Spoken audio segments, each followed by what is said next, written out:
In hindsight, there were signs, omens of the terrible things to come. The first one came with the rains, rivers running backwards, beasts born wrong. We should have seen it coming. Today on the Comic Book Report, Batman, Death of the Family. Stick around and check it out.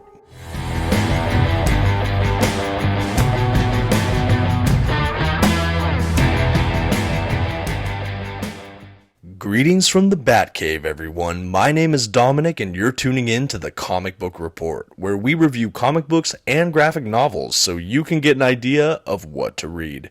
And today I'm delighted to continue our way through the Scott Snyder, Greg Capullo Batman run with Batman Volume 3, Death of the Family.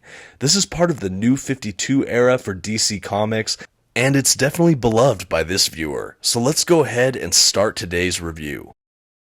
First, some quick facts about today's collection. The issues in this volume were written by Scott Snyder and penciled by Greg Capullo. The issues collected were first published by DC Comics beginning in 2012. The volume itself collects Batman, issues 13 through 17. And finally, this standard-sized hardcover is 176 pages. At this time, I'd like to issue a general spoiler warning. I will be flipping through the contents of this collection as well as commenting on plot points throughout. You've been advised. Okay, and here's our first look at today's collection. Right off the top, you guys might notice this is kind of a different hardcover. I believe this is the first printing that has the kind of clear, removable Joker's face cover for the dust jacket. I was really drawn to this collection when I first got it. It's definitely still very creepy, but I know in subsequent publications there was a different dust jacket and cover for this collection, but this is mine. Because of that dust jacket and the coloration, it is a bit different than some of the formatting of these editions, but overall still very similar to other New 52 standard size hardcovers. Now I'll go ahead and give you a look at the dust jacket itself, and momentarily I'll show you what the hardcover art looks like underneath the dust jacket. This for me was one of the first hardcovers I had that had under the dust jacket artwork. A lot of the other New 52 hardcovers were just kind of a black, just basic hardcover. So this definitely stood out, and it was definitely very fun when I first got it. You can see it's kind of eerie, but I had to show this off since I'm doing a review of this volume. Okay, and with that out of the way, we can dive into the collection proper. As I mentioned, other than the kind of dust jacket art on the hardcover situation, this is still very similar in formatting to the other standard size hardcovers that DC put out for their New 52 line, which means you also get glossy pages, which I always enjoy. Someday I hope to upgrade to the omnibuses for this whole run, as it's one of my favorites, but for right now, this is what I got. And honestly, I'm really enjoying going through these volume by volume. As I said at the top, if you were unaware, this is volume 3 of the Scott Snyder, Greg Capullo run, but this could be read standalone. You don't necessarily have had to have read the previous 2 volumes to really appreciate what happens here. In fact, all the stuff with Joker's face happened in Detective Comics, which was a totally separate title. Anyway, this is volume 3, picking up after The Court of Owls, and then the follow-up, The City of Owls, both of which I have reviewed on my channel. You can find that in my video history or, my Batman playlist that's on my channel, or I can try to put a little link in the video itself for all of you. At any rate, this is a beloved run of mine. I absolutely adore this Batman run. It is a game changer for me. I don't know that I've ever been as hooked with an ongoing Batman title as I was with this one. And I think the first half of their run is actually a bit stronger than the second half of the run, and that definitely includes Batman, Death of the Family, which is what we have here. The title, of course, is an homage to Death in the Family, which was the story arc where the Joker took out Jason Todd, the second Robin. So I remember when this was first coming out and they announced the title of this story arc, there was definitely very high stakes, and the setup in this book is just wonderful.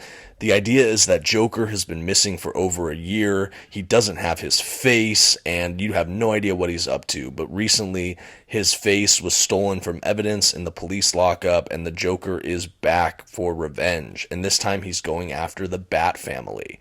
Early on, we also have it that he hints that he knows who everyone is, that he knows their secret identities, and generally that he's coming after them very hard and trying to take them down. He also sets up and stages some of his earliest crimes that he fought against Gotham City in the Batman, but this time tweaking them in other insidious ways, making a higher and higher body count across Gotham City. All of this, of course, pushes Batman to the brink. He goes to the edge, and he tells all of his Bat family to basically stay out of it. And he doesn't disclose that the Joker says that he knows everyone's identity. In his mind, it's to keep them all safe, but really, he's just shoving them all away.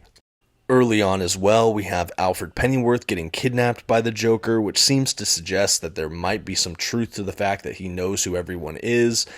But again, I'll let you read to figure out where all that goes. But that's the basic setup here. We have not only the Joker reenacting some horrific crimes and raising quite a body count, as I mentioned, but there's even an issue or two where he takes over Arkham Asylum. We get to see a ton of Batman's rogues gallery in this arc, which is very cool. And we also are treated to some of the best pencil work from Capullo in this whole run, in my opinion.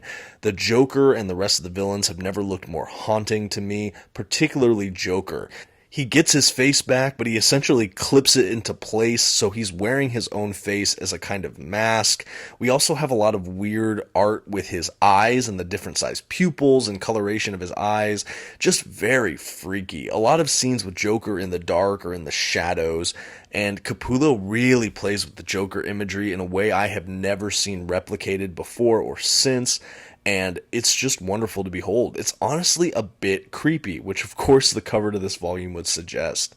This is one of my favorite Joker stories. There's just a lot of good tension, a lot of rises and falls and conflicts, a lot of great settings all across, the Batcave, Wayne Manor, Arkham Asylum, and all throughout Gotham. We get to see Joker just come at Batman in another level. It's just really fun, and I hadn't reread this in quite some time, so picking up some of these early issues again, well, frankly, it was just a real treat. If you haven't read Batman Death of the Family, you have to check it out. All throughout, we once again have such a commanding sense of voice that Snyder brings to the Batman universe. We really feel like these characters are super well defined. The Batman internal monologue, how all the villains sound, everything just rings true. And I'm not sure if I've ever been more creeped out by the Joker, which is honestly so impressive given how much the Joker is adapted across the Batman universe. I think we also see a lot of the Joker's brilliance in this volume.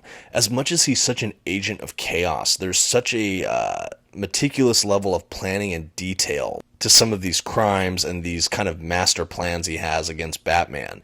And you really get to see that shine here. And I think that that's something that some maybe lesser Batman writers kind of overlook or don't focus on, is that the Joker is brilliant in his sick and twisted way. And these things that happen around him aren't random or just kind of his violence for violence sake. It's, yes, that is true, but it's also more than that. He has plans. He does mastermind things. And you definitely see that in this arc, and I love that. The resolution is even very strong. We have some wonderful Batman-Joker dynamic interactions that are really surprising, keep me on my toes, and really paint them in a new light, where you get to see a lot more of the characters' flaws as they kind of foil each other. And I really liked that. I think ultimately, too, the idea of family is really explored well in this volume. We have it, what does it mean to be a family? Do you keep secrets from your family? Is it in order to protect them? Is that really caring for them? Is that really being a family? And I think that it's no coincidence that the Joker goes after his family in this way, to kind of rock him to his core.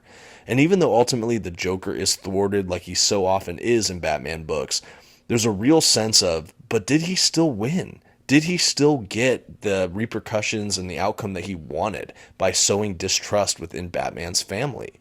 It honestly reminded me a bit of Tynion's Joker War saga. There's, I won't ruin the spoilers on that for you, but it really left me wondering who really won this, and were the Joker's plans ultimately successful? And I think that that's one of the things that my favorite Batman stories do, is it leaves me asking the right questions. It leaves me thinking, wow, this has been resolved, but there's a level of unsettling of, wow, the villain still really took a chunk here. And yeah, I got that when I read this book. I think if you haven't started Snyder or Capullo's Batman run, I would always recommend starting with their issue 1 with the Court of Owls. But if you just wanted to check out this story on its own, I think you could do that. I think that the Batman Death of the Family is strong enough and has a good enough bookend, beginning, middle, and end for anyone to dive in. And as we finished up the reviews and we're making our way through the cover gallery and some of the bonus features that are included in this hardcover, I just want to say again that this is one of the strongest Joker adaptations or incarnations I have read in comic books. And rereading a lot of it for this review, I just think I'm even more impressed taking a look at this with fresh eyes all these years later. Have you read Batman Death of the Family? Let me know in the comments below. And let me know what you think of the Snyder Capullo run. And with that, let's go ahead and give this book a grade. For this extremely memorable Joker storyline, with some of the sharpest pencils I have ever seen from Greg Capullo, and a consistently well-paced, tense, and incredibly plotted storyline, The Comic Book Report is happy to give Batman Death of the Family, Volume 3 of Batman's New 52 run, an A-. This is a must-read run for me, and particularly a must-read story arc. If you're a fan of Batman or the Joker or these creatives, do yourself a favor and check it out. And until next time, this has been the Comic Book Report. Thank you so much for stopping by. Don't forget to like and comment, and have a good one.